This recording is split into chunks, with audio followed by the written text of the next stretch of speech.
علامت بتائی قرآن نے، اور مولا علی کی تو شان ہی نرالی ہے۔ صحابہ کہتے ہیں ہمیں نبی نے ترازو دیا، میرے صحابہ اگر یہ معلوم کرنا ہو مومن کون ہے منافق کون ہے، اس کے سامنے ابو بکر کا ذکر کرنا۔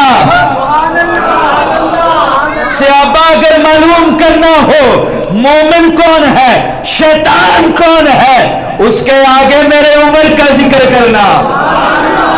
اور اگر کسی کے ماتھے پہ بال میرے علی کا نام سن کے پڑ جائے سمجھ لینا منافق ہے، اور اگر اس کا چہرہ 14ویں کے چاند کی طرح کھل اٹھے سمجھ لینا اللہ نے اسے مسلمان کر دیا ہے۔ صحابہ کہتے ہمارے پاس ترازو تھا، ہم اس ترازو میں تول لیا کرتے تھے مسلمان کون ہے منافق کون ہے۔ یہ علامت منافقوں کی قرآن نے بتائی، ذرا ذوق سے بولیں۔ مولا علی کے بارے میں میرے مصطفیٰ کریم فرماتے ہیں، فرمایا یا علی، اے میرے پیارے بھائی، آج لوگ کہتے دیکھو جی نبی نے علی کو بھائی کہا تو علی مسلمان ہم بھی مسلمان، جب علی نبی کے بھائی تو ہم بھی نبی کے بھائی۔ اور میں نے کہا کیا اور کی سیانے کے اندر کوڑ کلی تے چھتیرا نو جپے، اور تمہیں کیا پتا تم علی کا مقابلہ کرتے ہو۔ علی وہ ہے جن کی گھر والی کا نام فاطمہ ہے، علی وہ جن کے بچوں کا نام حسن حسین ہے، علی وہ جس کے سسر کا نام محمد عربی ہے۔ وہ تم علی کا مقابلہ، یہ میرے نبی کی شان ہے، نبی جس کو جو چاہے کہہ دے۔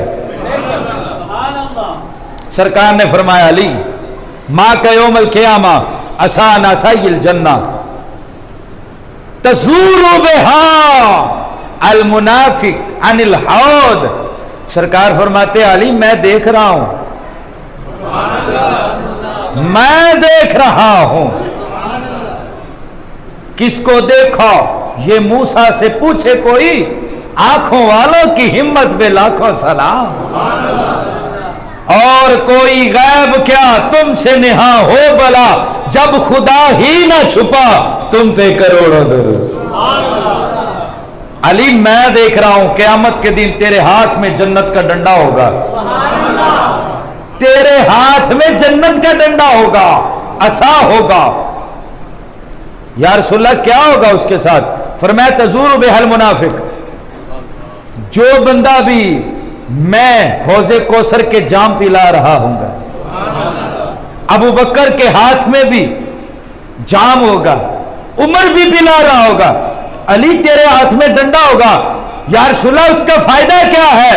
فرمایا علی جو منافق ہوگا تو اسے قریب ہی نہیں آنے دے گا۔ یا علی، یا علی، علی تیرے ہاتھ میں ڈنڈا ہوگا تو اسے ابو بکر کے پاس جانے ہی نہیں دے گا، تو اسے عمر کے پاس جانے ہی نہیں دے گا۔ ارے حق جائے، میں یہ کہتا ہوں مجھے جو لگتا ہے سرکار یہ فرمانا چاہتے ہیں علی کل قیامت کے دن جو تیرے ہاتھ میں جنت کا ڈنڈا ہوگا اور تو ابو بکر اور عمر کا پہرے دار بنے گا، تو پہرے دار بنے گا۔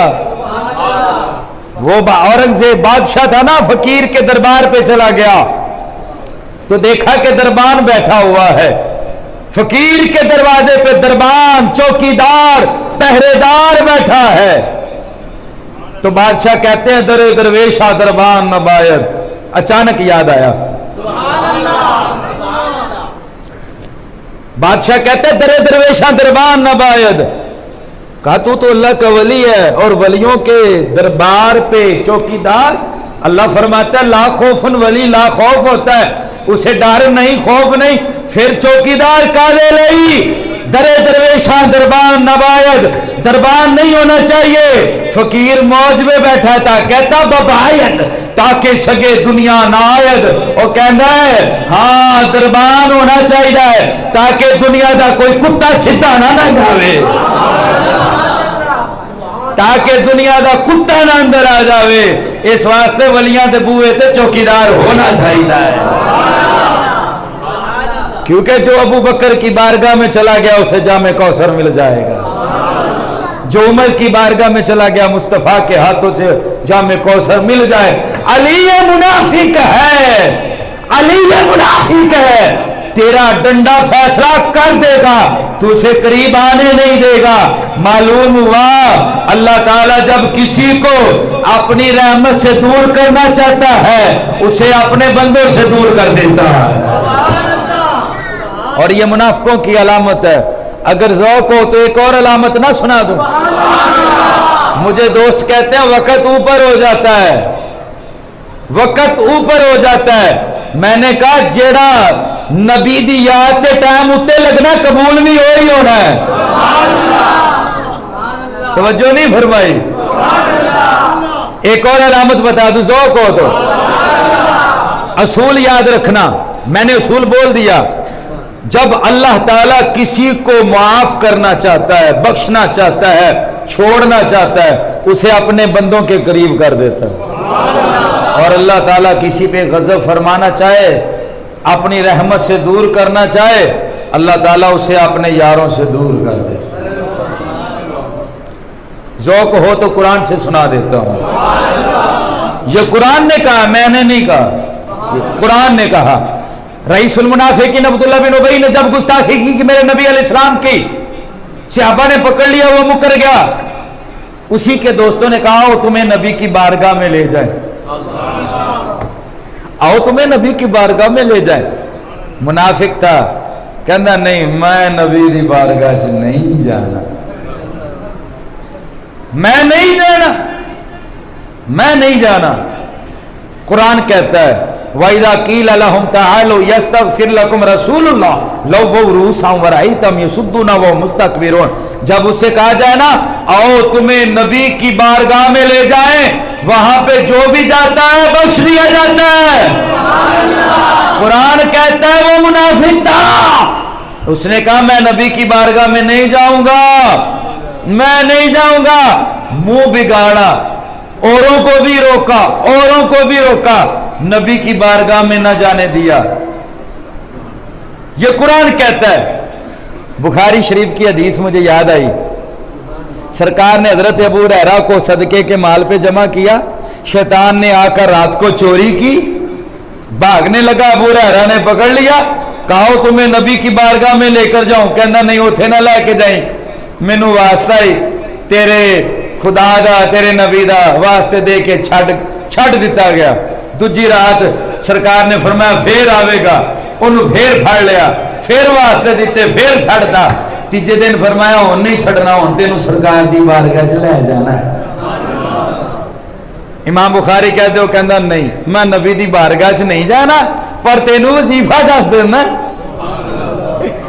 اولیاء اللہ داتا صاحب فرماندے او سنو, فرمایا کدی کدی شیطان بھی وظیفے دس دے دے, اور ہاتھ سے تسبیح تے مصلا ویکھ کے تے لوٹا ویکھ کے پریشان نہیں ہونا. ہو سکتا اپنے ابا جی کی سنت ادا کر رہا ہوئے. سمجھ تو نہیں آئی. اگر معلوم کرنا یہ کون ہے, وہ باہ پھڑنا, کہنا آ تینوں داتا دی بارگاہ چ لے کے جاوا, جیسے ابو ہریرہ نے کہا تھا. وہ نہیں آئے گا, وظیفے دس دے گا, اللہ سے مانگو وظیفے دسے گا, نہیں آیا. قرآن کہتا ہے وہ سرکار کی بارگاہ میں نہیں آیا. قرآن کہتا ہے اللہ اکبر کبیرہ. شیطان حضرت موسیٰ علیہ السلام سے ملا, کہا میں معافی چاہتا ہوں اللہ سے. اللہ نے کہا ہم نے تو یہی کہا تھا آدم کو سجدہ کرو, تو نے نہیں کیا, ٹھیک ہے اگر معافی چاہتے اس کی قبر کو سجدہ کرو. کہتا نہیں میں نے نہیں وہ کول جانا, میں وہ کول نہیں جانا. حضرت موسیٰ کی قوم جب عذاب آتا حضرت موسیٰ کے پاس آتے, کہنے ساڑھے تو دور کر دے, لائن کشفت عنا الرجز, تو ساڑھے تو عذاب لا دے. اسی تینوں مان لانگے, تیرا کلمہ پڑھ لانگے. قرآن فرماتا ہے ہر بار ایسا ہوا, وہ مکر جاتے, عذاب آپ کی دعا سے ٹل جاتا. لیکن جدو آپ دریا پار کر گئے, دریا پار کر گئے, وہ بھی پیچھے آئے, وہ بھی پیچھے آئے, بسترے والے سارا کچھ جو نہ کول سی نہ کیا, اے بھی ننگ گئے تھے, اسی بھی ننگ جا گے. قرآن فرماتا ہے اللہ انہیں غرق کرنا چاہتا تھا, جب بچانا چاہتا تھا نبی کی بارگاہ میں انہیں پہنچا دیتا تھا. اب غرق کرنا چاہا, اللہ نے انہیں حضرت موسیٰ کے پاس پہنچنے نہیں دیا. میرے رب کا تو فیصلہ ہے, یہ روکتے ہیں نبی کی بارگاہ سے, روکتے ہیں نہ جاؤ نہ جاؤ. وہ اپنے بڑے کی سنت ادا کرتے ہیں, حالانکہ اللہ کا قرآن تو فرماتا ہے محبوب یہ اپنی جانوں پہ ظلم کر لیں, تیری بارگاہ میں آ جائیں, ادھر آ کے معافی مانگے, اللہ بھی ان کو معاف فرما دے گا. کیا ان لوگوں نے یہ حدیث نہ سنی؟ میرے مصطفیٰ کریم فرماتے ہیں من حجا فزار قبری بعد وفاتی کانا کمن زارنی فی حیاتی. سرکار فرماتے ہیں جس نے حج کرنے کے بعد میری قبر کی زیارت کا ارادہ کیا, اس نے میری قبر نہیں بلکہ میری زیارت کی. من حجا الى مکہ ثم قصدنی فی مسجدی کتب لہ حجتانی مبرورتانی. سرکار فرماتے ہیں جس نے حج کرنے کے بعد میری مسجد میں آ کر میری قبر کا ارادہ کیا, میری زیارت کا ارادہ کیا, اللہ اسے 2 حجوں کا مقبول حجوں کا ثواب دے گا. من استطاع ان یموت بالمدینہ فلیفعل فانی اشفع لمن یموت فیہا.